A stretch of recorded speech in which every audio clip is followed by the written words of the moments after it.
Hello students, আজি ভিডিঅ'ত discuss কৰিব গৈছো লেটাৰ ৰাইটিংৰ বিষয়ে আৰু লেটাৰ ৰাইটিংৰ তোমালোকে হয়তো জানাই যে দুই প্ৰকাৰ থাকে ফৰ্মেল আৰু ইনফৰ্মেল। আজি ভিডিঅ'ত ডিসকাস কৰিম ফৰ্মেলটো, ফৰ্মেল লেটাৰ কিদৰে লিখে আৰু ইনফৰ্মেলটো বেলেগ এদিন ডিসকাস কৰিম। তেন্তে ভিডিঅ'টো ষ্টাৰ্ট কৰো। এটা ফৰ্মেল লেটাৰৰ কিছুমান বিশেষত্ব আছে, যেনেকৈ ফৰ্মেল লেটাৰ বিলাক কোনোবা অফিচিয়েলছ মানে কোনোবা ব্যক্তিলে লিখা হয় বা কোনো ধৰণৰ অৰ্গেনাইজেশ্যনলে লিখা হয়। আৰু ইয়াতে ফৰ্মেলটো কি হয় মানে যিবিলাক লেংগুৱেজ হয়, ফৰ্মেল লেটাৰবিলাক তোমালোকে চাবা যে যিবিলাক লেংগুৱেজ হয় সেইখিনি আমি যা তা লেংগুৱেজ ইউজ কৰিব নোৱাৰোঁ, আমি যি টি লিখি দিব নোৱাৰোঁ, কিছুমান পলাইট লেংগুৱেজত লিখিব লাগিব। তেনেকৈ আমি বন্ধুক লিখা লেটাৰখনত আমি যি টি লিখিব পাৰোঁ, বন্ধুক আমি তই বুলি ক'ব পাৰোঁ বা বন্ধুৰ লগত ধেমালি কৰি আমি লিখিব পাৰোঁ, কিন্তু ফৰ্মেল লেটাৰত কিন্তু সেইবিলাক নহ'ব।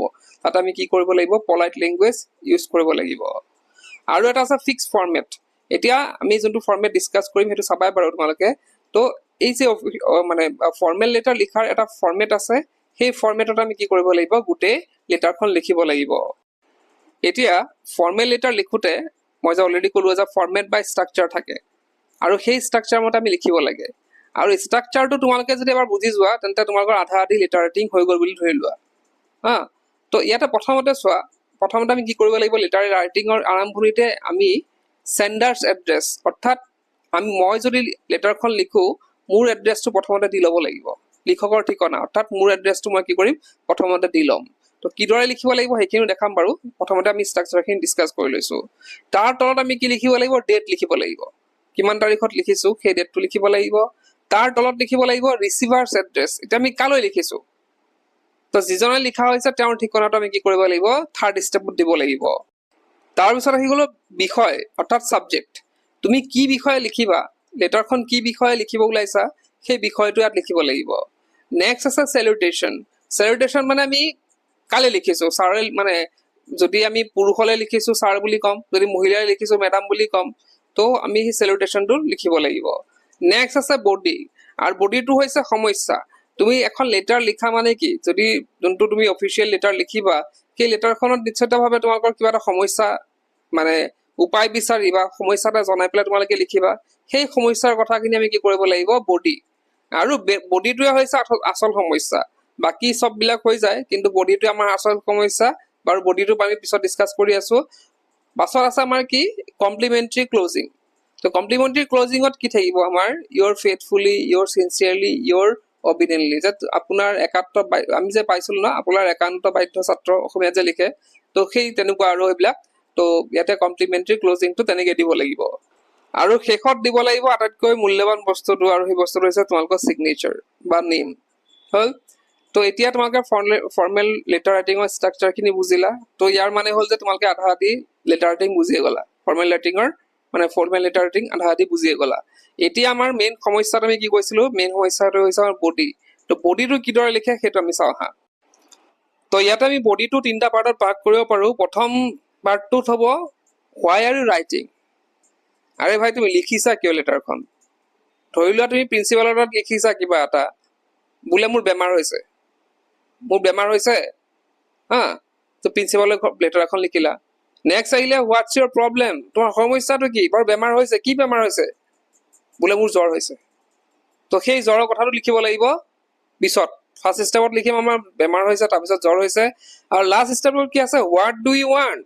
আৰে ভাই তুমি বিচাৰা কি, তুমি কি বিচাৰিছা মোৰ পৰা, তো মই বিচাৰিছোঁ মোক ছুটি লাগে। এতিয়া প্ৰিন্সিপাললৈ মই চিঠিখন লিখিছোঁ মোৰ জ্বৰ হৈছে বুলি, মোৰ বিচাৰিছোঁ কি, যে মোৰ এতিয়া ছুটি লাগে, তো মোক ছুটি দিয়ক, হৈ গ'ল। তো এই তিনিটা ষ্টেপ আমি লিখিব পাৰিলে হৈ গ'ল আমাৰ বডিটো কমপ্লিট। তো এইদৰে আমাৰ লেটাৰখন কমপ্লিট হ'ব। এতিয়া চোৱা নেক্সট, তো এতিয়া আমি ডিছকাছ কৰিম এখন ফৰ্মেল লেটাৰ ক'ত কি কেনেদৰে লিখিছে সেইখিনি আমি চাম। আৰু লগতে ইয়াতে দেখিছা ৰেড কালাৰ দি মই যেনেকৈ চেণ্ডাৰ এড্ৰেছ, ডেট, ৰিচিভাৰ্ছ এড্ৰেছ লিখি থৈছোঁ। আখৰখিনি খুবেই বেয়া হৈছে, লিখিব দিগদাৰ স্ক্ৰীণত। আৰু যদি কোনোবাই সমালোচনা কৰিব পাৰা কমেণ্ট বক্সত, কিন্তু মই পিছত কিন্তু ডিলিট কৰি দিম সেইটো, তো চাই যোৱা মনে মনে। তো ইয়াতে চোৱা, প্ৰথমতে চেণ্ডাৰ্ছ এড্ৰেছ। তো চেণ্ডাৰ্ছ এড্ৰেছটো কি হ'ব, আমাৰ 23rd কলেজ ৰোড গুৱাহাটী, মানে কোনে লিখিছে। চেণ্ডাৰ্ছ এড্ৰেছটো মানে মই যে লিখিছোঁ, ধৰি লওক মই লিখিছোঁ, তো মই ক'ৰ পৰা লিখিছোঁ, Guwahati road, college road Guwahati আছামৰ পৰা লিখিছোঁ। মই প্ৰথমতে মোৰ এড্ৰেছটো ইয়াত লিখিলোঁ। নেক্সটটো আমি কি লিখিম, কোনটো ডেটত লিখিছোঁ, ধৰি লওক মই 26 আগষ্ট 2006 লিখিছোঁ। লেটাৰখন মানে 26 আগষ্ট 2006 লিখিছো, ডেটটো ইয়াত দিলো। নেক্সট লিখিছো কাৰলে লিখিছো, ৰিচিভাৰ এড্ৰেছ। তো কালি লিখিছো মই the editor, the Assam Tribune, Guwahati, Assam. তো মই কাৰলে লিখিছো আছাম ট্ৰিবিউন মানে এখন পেপাৰ হয়, তোমালোকে হয়তো নামটো শুনিছা। তো আছাম ট্ৰিবিউনৰ এডিটৰ যোন হয় তেওঁলৈ লিখিছো, আৰু আছাম ট্ৰিবিউনৰ এড্ৰেছটো ক'ত? গুৱাহাটীত। তেওঁ মানে আছাম ট্ৰিবিউনৰ যোনটো মেইন অফিচ আছে সেইটো ক'ত আছে? গুৱাহাটীত আছে, গতিকে গুৱাহাটী, আছাম। তো আমি ফৰ্মেট মতে আমি নেক্সট পাম আমি ছাবজেক্ট। তো ছাবজেক্টত কি আছে? Request to declare one day a week as a no homework day. তো আমি ছাবজেক্টটো কি লিখিছো? যে আমাক এদিন লাগে, এদিন নো হোমৱৰ্ক ডে হিচাপে ডিক্লেয়াৰ কৰিব লাগে এদিন। সপ্তাহত এটা দিন আমি নো হোমৱৰ্ক ডে, অৰ্থাৎ সেই দিনটোত কোনো ধৰণৰ আমাৰ হোমৱৰ্ক দিব নালাগে। হ'ল। এতিয়া আমি কি লিখোঁ? চেলিব্ৰেশ্যন। তো চেলিব্ৰেশ্যনত কি আছিলে? ছাৰ মেডাম তোমালোকে লিখিব পাৰা যি ইচ্ছা, মানে ছাৰো লিখিব পাৰা, দুটাই লিখি নিদিবা আকৌ দেই। ইয়াত মই ছাৰ পাব্লিক দি পেলাই মেডাম লিখিছো, কিন্তু তোমালোকে কিন্তু অকল ছাৰ বা মেডামহে লিখিবা। হ'ল। এতিয়া তাৰপিছত চোৱা আমাৰ বডিটো ষ্টাৰ্ট হৈছে। তো আমাৰ এডিটৰে লিখা বেছিভাগ লেটাৰে আমি ষ্টাৰ্টিংটো এনেকৈ দিওঁ, থ্ৰু দ্য কলম of your estimate news paper. এইখিনিলৈকে প্ৰথমটো ষ্টাৰ্টিং তেনেকৈ হ'ব এডিটৰে লিখা। তো প্ৰথমটো ষ্টাৰ্টিং তেনেকৈ দি ল'বা। I would like to draw attention to the growing problem. তো প্ৰথমটো আমাৰ কি আছিলে যে আমি কিয় লিখিছো, আমি লেটাৰখন কিহৰ কাৰণে লিখিছো? ইয়াতে কৈছে যে I would like to draw attention to the growing problem of excessive homework faced by student। যে মই আপোনালোকৰ দৃষ্টি আকৰ্ষণ কৰিব বিচাৰো যে কি হৈছে, মানে এক্সেচিভ হোমৱৰ্ক স্কুলৰ পৰা বা কলেজৰ পৰা কি দিয়া হৈছে, বহুতো হোমৱৰ্ক দিয়া হৈছে, মানে বহুত বেছি হোমৱৰ্ক দিয়া হৈছে ষ্টুডেণ্টসকলক। Nowadays our school bags are so heavy that carrying them feels like a preparing for the Olympics। আজিকালি আমাৰ বেগৰ ওজনবিলাক ইমানেই হেভি হৈ গৈছে, ইমানেই ওজন হৈ গৈছে, যেনেকুৱা লাগে যে আমি কি কৰিছো, অলিম্পিকৰ কাৰণেহে প্ৰস্তুতি চলাইছো। এতিয়া আমি লিখিম যে আমাৰ সমস্যাটো কি? Everyday students return home with enough homework to keep them busy until the next morning. যে প্ৰত্যেক দিনাখন কি কৰা হয়, যেতিয়া ছাত্ৰ ছাত্ৰীসকল ঘৰলৈ উভতে তেওঁলোকক যথেষ্ট পৰিমাণে হোমৱৰ্ক দিয়া হয়, যোনটোৱে কি কৰে তেওঁলোকক ৰাতিপুৱালৈকে তেওঁলোকক মানে ব্যস্ত ৰাখে। কি কৈছে? By the time we finish writing, eating dinner and pretending to understand maths it is already time to sleep. যেতিয়ালৈকে আমি হোমৱৰ্ক শেষ কৰোঁ, ভাত খাওঁ, মেথছ বুজিবলৈ চেষ্টা কৰোঁ, তেতিয়ালৈকে আমাৰ খোৱাৰ সময় হৈ পৰে। Even our textbook seem to be asking for mercy. এনেকুৱা লাগে ইভেন মানে কি আমাৰ টেক্সট বুক বিলাকে আমাৰ পৰা ক্ষমা বিচাৰিছে। এতিয়া আমি কি বিচাৰো? আমি কি বিচাৰো ইয়াত লিখিম, therefore I request you to kindly highlight the issue through your newspaper। আৰু সেইকাৰণে মই আপোনালৈ মানে ৰিকুৱেষ্ট কৰিছো যে আপুনি দয়া কৰি আপোনালোকৰ নিউজ পেপাৰত এই কথাটোত গুৰুত্ব দিয়ক। and ask schools to consider declaring one day week as a no homework day। আৰু স্কুলবিলাকক মানে কওক যে তেওঁলোকে যাতে এদিনাখন, সপ্তাহৰ এদিন no homework day বুলি ঘোষণা কৰে। This small step would give student some time to relax। আৰু এই সৰু এটা ষ্টেপে কি কৰিব, ছাত্ৰ ছাত্ৰীসকলক অলপ ৰিলেক্স হ'বলৈ সময় দিব।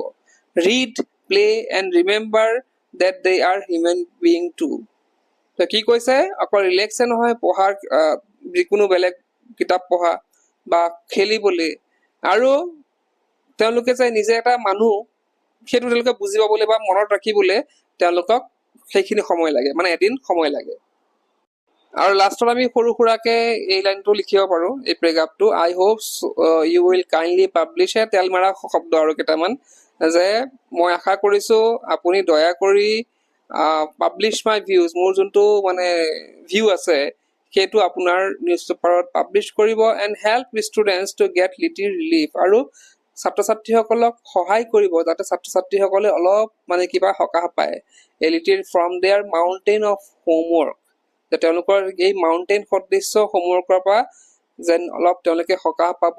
আপুনি দয়া কৰি প্লিজ মানে কি কৰিব, আমাৰ যোনটো নিউজ আছে, মানে যোনটো সমস্যা আছে সেইটো আপোনাৰ নিউজ পেপাৰত পাব্লিছ কৰিব।